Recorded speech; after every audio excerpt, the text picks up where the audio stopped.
Bien, en esta parte del programa estamos conectados con el ex candidato a la presidencia y también un economista de renombre internacional de nuestro país, como es el caso de Hernando de Soto, a quien le damos la bienvenida en este momento. Señor de Soto, ¿qué tal?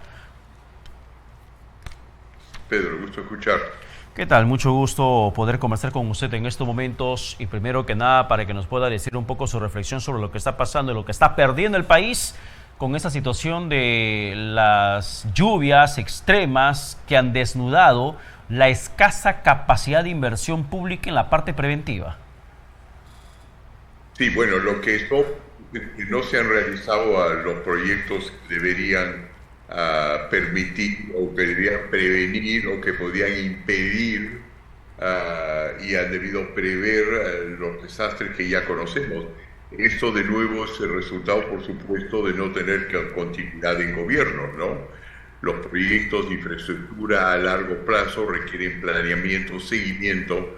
Entonces imagínense que una compañía privada estaría a cargo de esto y hubiesen cambiado el gerente cada año, como nosotros efectivamente hemos cambiado nuestro presidente y 163 veces a los ministros de manera imprevista. Obviamente se ha perdido la pista de los proyectos.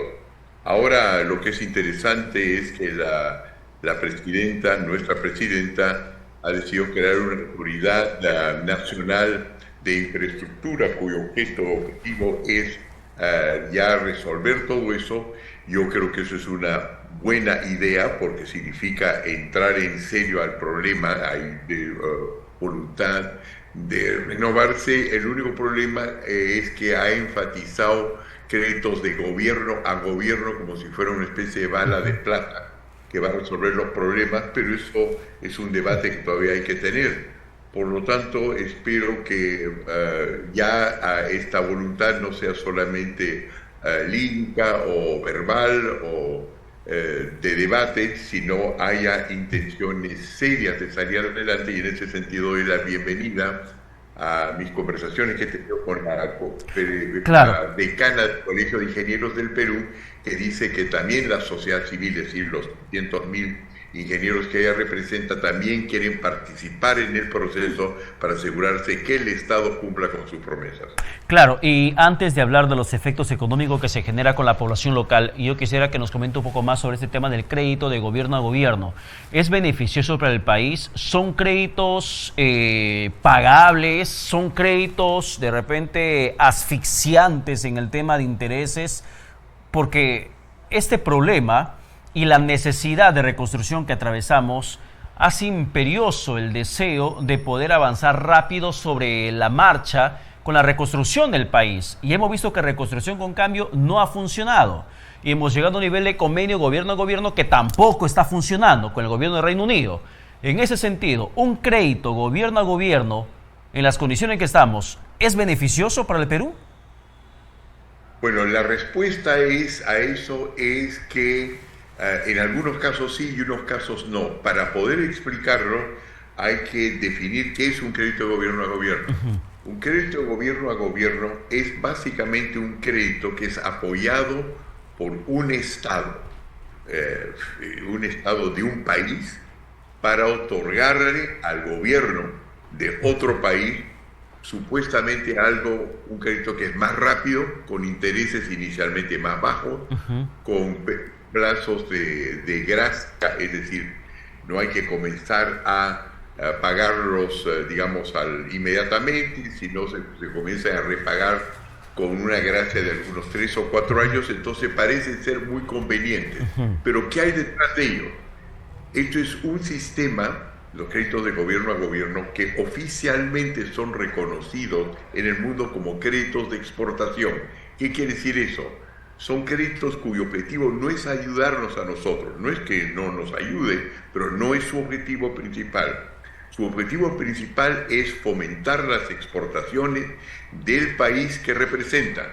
En otras palabras, de darle chamba a sus ingenieros, de darle réditos e ingresos a su país. Fueron creados más o menos en los comienzos de la primera gran crisis mundial capitalista, que fue en 1932, y dan una condición clave, que es que quieren controlar las especificaciones del crédito. En otras palabras, cuando la primera etapa de un proyecto es determinar cómo se va a licitar. Los países que están detrás de estos créditos insisten en que sea un consultor o una compañía de diseño de su país.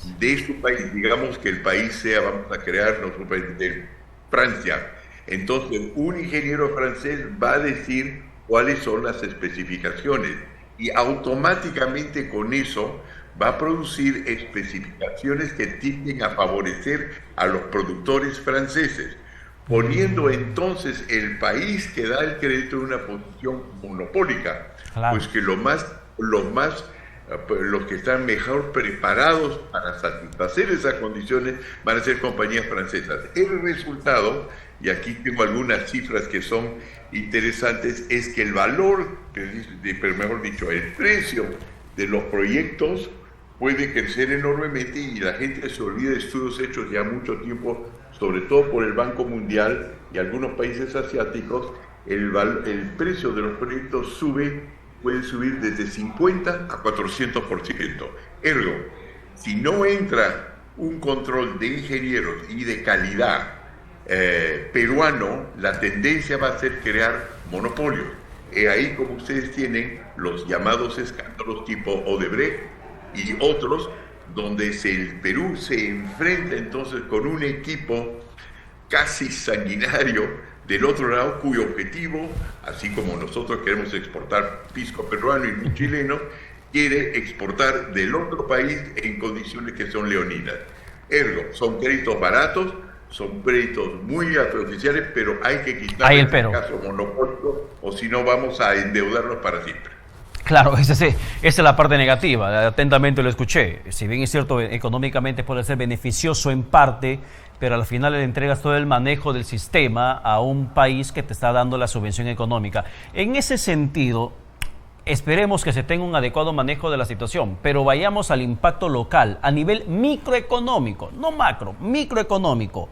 Esa situación que está registrándose en estos momentos en el país, ¿cuánto tiempo estima usted, señor de Soto, que nos va a tomar recuperarnos? Porque no solamente se trata de los estragos que ha causado el ciclón Yaku, que ya se fue, pero estamos un niño costero que está golpeando duramente y se nos viene un niño global que va a ser más catastrófico. ¿Cuánto tiempo de recuperación económica? Y eso que ni siquiera aún terminamos de recuperarnos de los estragos de la pandemia. Yo estoy de acuerdo que es una preocupación y lo único que me viene a la cabeza es lo siguiente. Lo que tenemos, como hemos discutido usted y yo en programas anteriores, es un Estado fallido, ¿no es cierto? Un Estado en el cual los ministros cambian cada mes, ¿no? O los presidentes son encarcelados cada año. Evidentemente es un Estado fallido, ergo con no capacidad de reacción. Por eso es que he sostenido una conversación con la decana del Colegio de Ingenieros del Perú.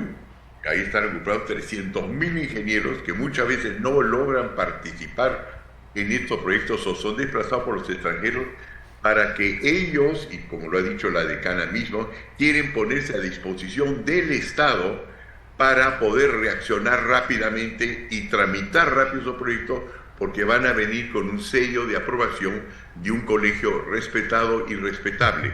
Por lo tanto, yo le diría que si el Estado acepta una cosa que es crucial, de que realmente una buena parte del Perú hoy día no lo gobierna el Estado, son gobernados por acuerdos de la sociedad civil, formales o informales, le pasa la tarea a comisiones que nosotros ayudaríamos a formar por la experiencia que tiene alguna de nuestra gente, pero sobre todo Colegio de Ingenieros del Perú, podríamos reaccionar mucho más rápido que lo haríamos sin ellos. ¿Cuán más rápido?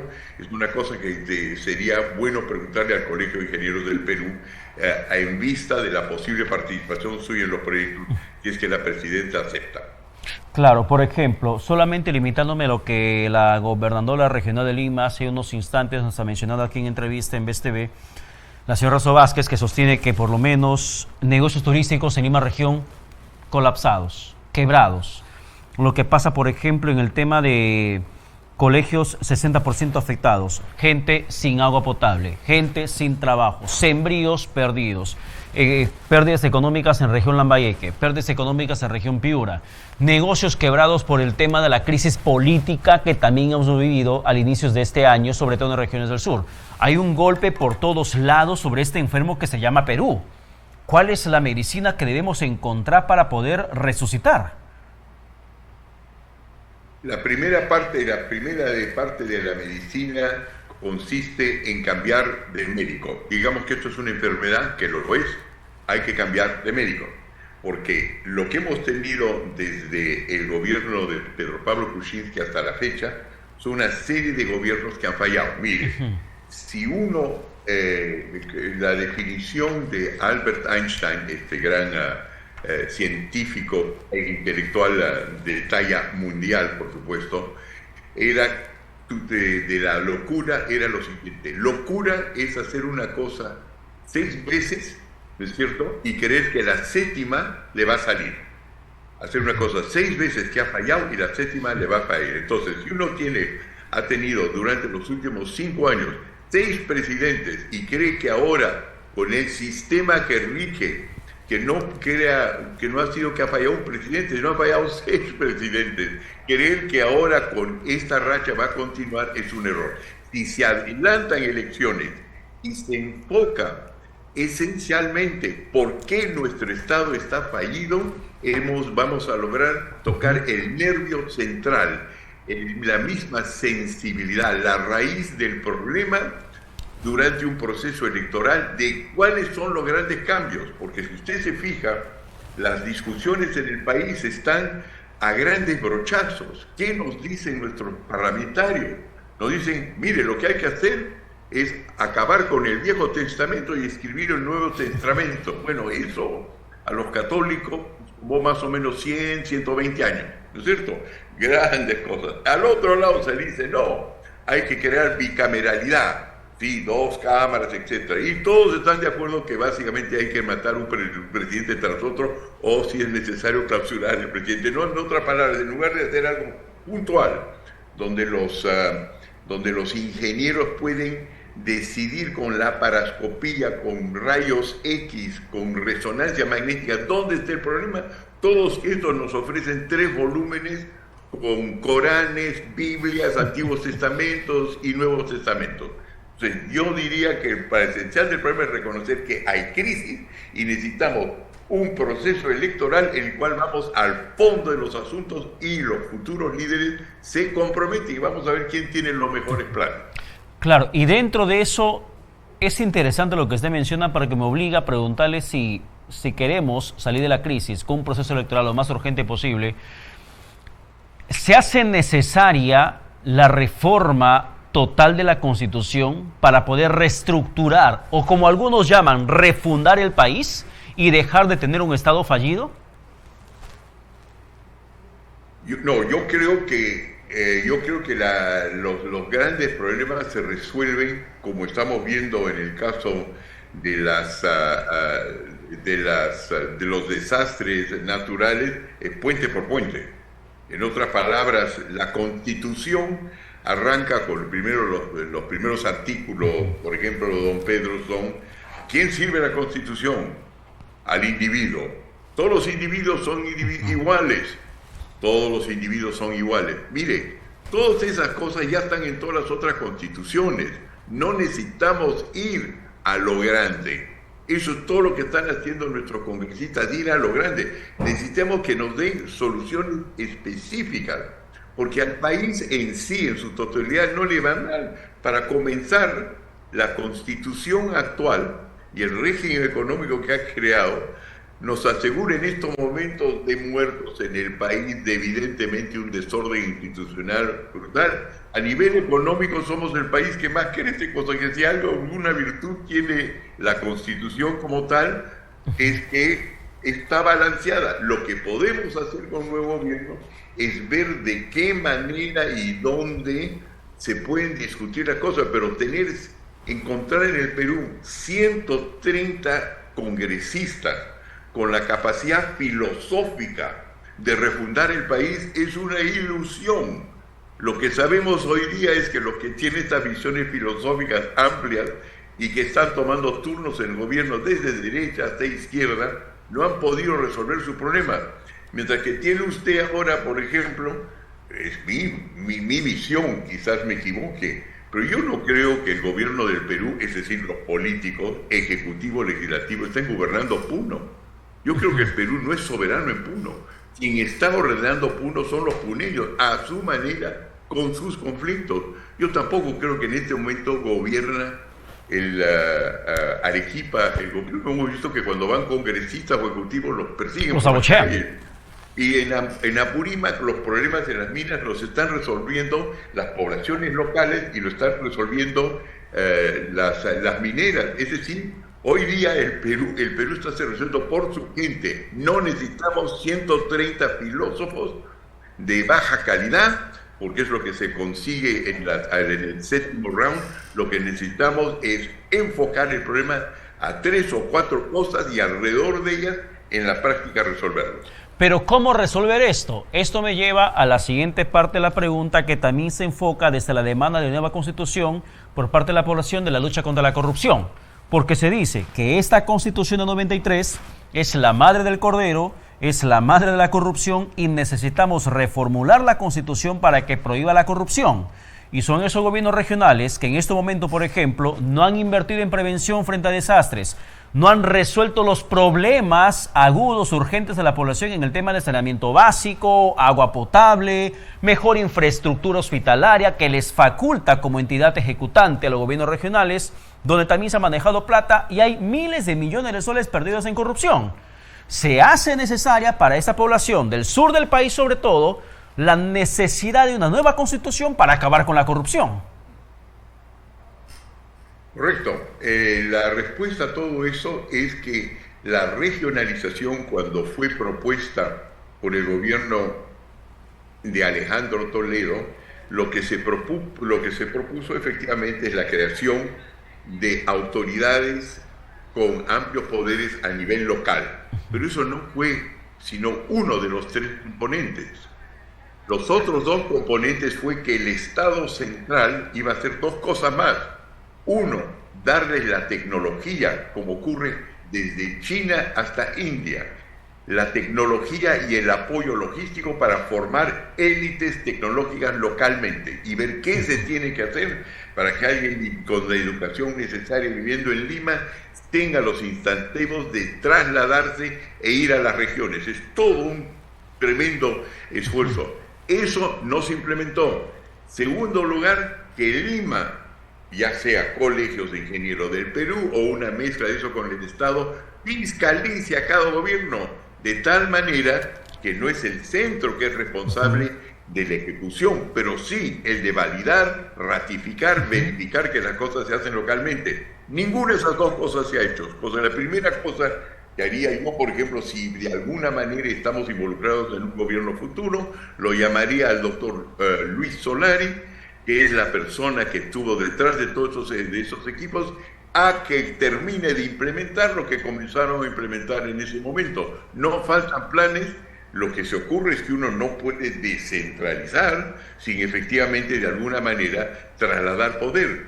Los chinos son conocidos, su desarrollo se debe justamente a que cuando han descentralizado el país, y lo están haciendo hace ya 20, 30 años, empoderan a sus regiones, las educan, reciben misiones desde Estados Unidos, Europa, crean ciudades para técnicos y de esa manera uno acerca la tecnología a la localidad. Eso no hemos hecho, entonces el problema no es que la regionalización no ha funcionado, sino que el plan no se implementó. Y el presidente Toledo evidentemente era mucho mejor en anunciar una gran filosofía, pero cuando se trataba de implementar un triciclo con 3 ruedas, le dejó solamente una rueda y por eso está como está. Bueno, y a la par de eso, sucede que el gobierno tiene que intervenir una vez más desde el centralismo limeño para que pueda tener regiones del sur, del norte como del centro y la Amazonía. Y dentro de esto, en media crisis, el gobierno de Dina Boluarte dice, perfecto, vamos a recuperar el país económicamente y lanzamos el plan Compunche Perú. ¿Usted ha revisado un poco esta estructura de reinversión, esta estructura de recuperación económica del gobierno de la presidenta Boluarte? de Punche Perú? No, la verdad debo decirlo que no lo he estado también de viaje, no lo he revisado, no tendría una respuesta para una pregunta en ese sentido. Y dentro de eso, por ejemplo, lo que estamos viendo en estos momentos, que hay varios factores que están golpeando al país y el BCR termina diciendo que la proyección de crecimiento económico no va por 2.9 que proyectó el MEF, sino directamente al 2.6. Hay una disminución en la proyección. Esas cifras, esos dígitos, cuando hablamos de dígitos, 0.5 menos, 1 punto menos, 2 puntos menos, ¿de qué estamos hablando en realidad? ¿Cuánto equivale en pérdida cuando dicen no vamos a crecer a 3%, vamos a crecer a 2.5%, no creceremos a 2.9, sino a 2.6? ¿Qué significan esos dígitos, esas décimas? Bueno, significa que estamos retrocediendo. No es que vamos a crecer, vamos a retroceder. ¿Por qué razón? Porque no se trata de que eso solamente es el resultado de no progresar, sino hay que darse cuenta que la población del Perú no se mantiene estable, va creciendo, los problemas también van aumentando, cosa que en realidad probablemente el crecimiento neto esté por debajo de ello. Hay algunas cosas que por supuesto responden al problema peruano y otras cosas que nos van a venir de la crisis desde afuera, ¿no? La caída de grandes bancos de Estados Unidos y Europa que ha ocurrido recientemente van a seguramente disminuir todavía más esas proyecciones. Pero el hecho de que el Perú necesita comenzar a crecer de nuevo por lo menos a 4 y 5%, 6%, y no hay razón por la cual no lo hace. En este momento, el mayor problema que tiene Occidente, es decir, Estados Unidos y los países de Europa Occidental en su guerra contra el Oriente, sobre todo Rusia, en el campo de batalla de Ucrania, es que no tienen la energía necesaria para alimentar la producción en Europa. El 50% de Europa depende de energía que viene de Rusia en la forma de petróleo, en la forma de gas, en la forma de carbón. Esas tres cosas. Y los oleoductos y gasoductos los controla Rusia y los está cerrando, y ahora está aliada con los países árabes. ¿Qué están buscando? Es ya no depender sobre los fósiles, que además contaminan, sino depender sobre energías que son limpias, y las está desbloqueando. Son ellas agua, hidráulicas, nucleares y de viento. De tal manera que en el muy corto plazo vamos a tener energía con una fuente distinta. ¿Y cuál es la característica de estos tres tipos de energía? Hidráulica, agua, aire, eólica, claro, el otro es que todas viajan no por oleoductos, sino todas viajan por cobre. Y el Perú es tiene las mayores reservas de cobre. Dicho de paso, hoy día entre Chile y Perú producimos para exportación el 38% de cobre del mundo. Y no solamente eso, sino conjunto con Bolivia tenemos las más altas reservas de litio, que es la única manera que existe de almacenar para futuro energía.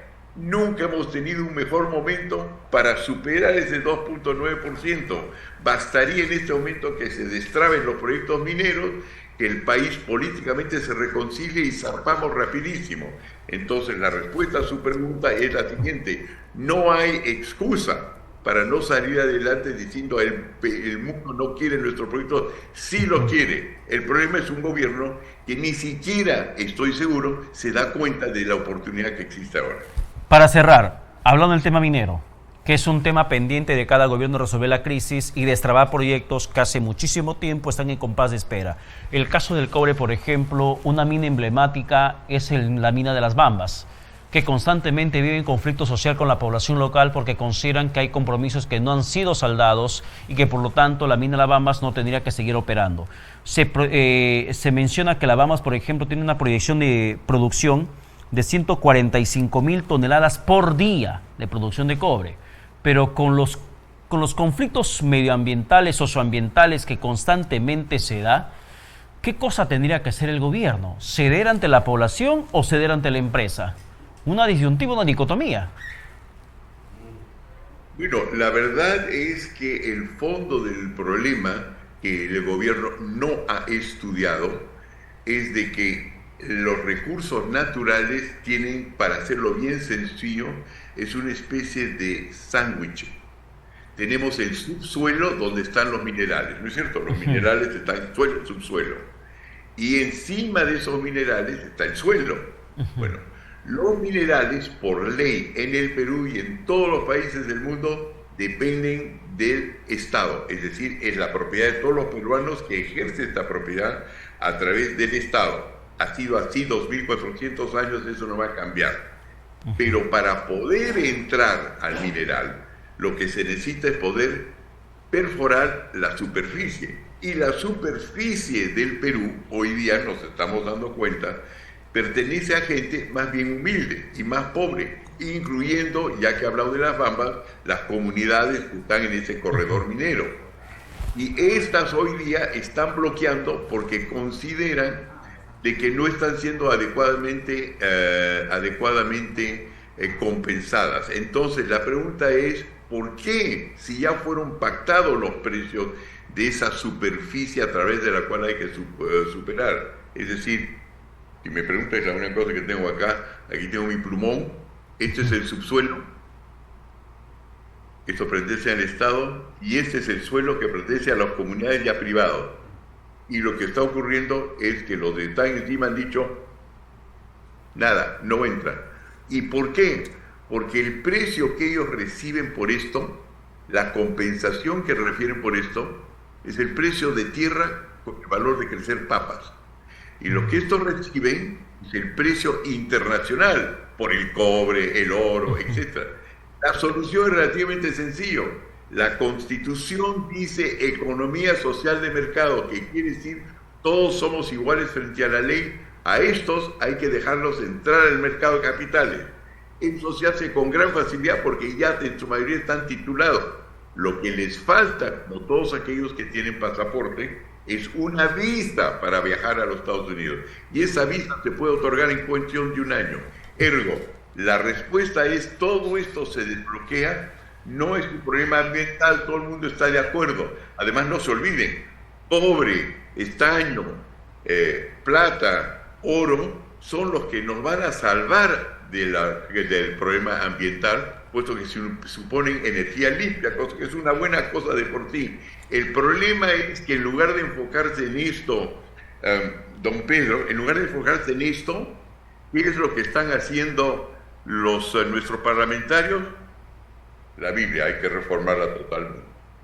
La Constitución hay que reformarla totalmente. El problema en el Perú no es que hay que reformar todo totalmente, hay cosas muy específicas. Usted tiene un cáncer, hay que meter rápidamente rayos X, ir al bulto, sacarlo lo antes posible. No es cuestión de decir, le voy a crear un programa hasta de cómo tiene que correr todas las mañanas y con más lechuga y menos lechón. Bien, señor De Soto, muchas gracias por la comunicación. Que tenga buen domingo. Importante siempre hablar con usted. Muchas gracias, don Pedro, y gracias por invitarme. Bien, que tenga buen domingo. Vamos a la pausa, pero tras el corte, ya saben, se quedan con Johan Ramírez en Presente y Futuro. Que tengan buen domingo. Chao.